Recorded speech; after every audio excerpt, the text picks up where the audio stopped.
The Boy Who Loved the King, written and illustrated by Katie Hopmann.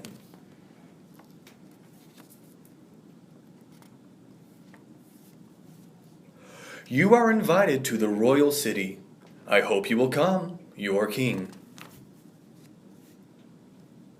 Once there was a boy who wanted to see the king with his own two eyes and hear the king's voice with his own two ears. He was eager to go to the royal city and see the king for himself.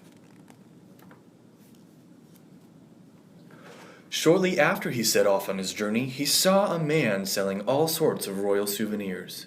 "You must really love the king," the boy said. "Want to come with me to see him?" "Oh yeah, I'm a super fan, can you tell? But I can't go with you. I'll be selling the coolest royal souvenirs all day," said the man. "Hey, you should at least have a cap on if the king's going to see you." As he continued on, the boy saw a man reading books about the king. "You must really love the king," the boy said. "You want to come with me to see him?" "Oh yes, I know a lot about the king," the man said. "But I can't go with you. I have too much to learn before I could ever meet him in person. Here, before you make a fool out of yourself, take some books so you can be properly prepared." Next, the boy met a waitress working at King's bakery. "You must love the king," the boy said. "Want to come with me to see him?" "See him," she said. "I'm too busy working for him." "Here, take a cake. You better have a gift for the royal king if you're going to the royal city." Feeling a little embarrassed, the boy took the cake and continued on. He spotted a man who seemed less busy than the waitress. "Have you ever met the king?" the boy said. "Want to come with me to see him?"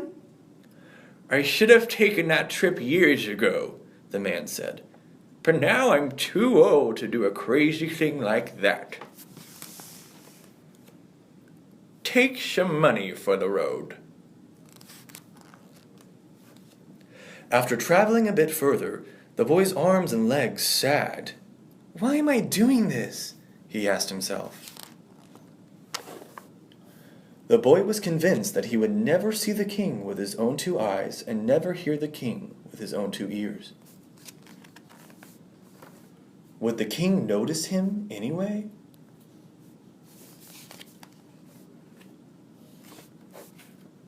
"What are you doing, boy?" a man asked. "Oh, well, I wanted to see the king," the boy began. But... "You must not know the king," the man said. I know, the boy said. "You may not know about the king, but that's not the same as knowing him. When you meet the king, you'll be surprised to find that he'd love nothing more than knowing you, being you." And licking chocolate icing from his finger, the man said, "Thanks for the cake. It's good. And so is the king. He's my dad."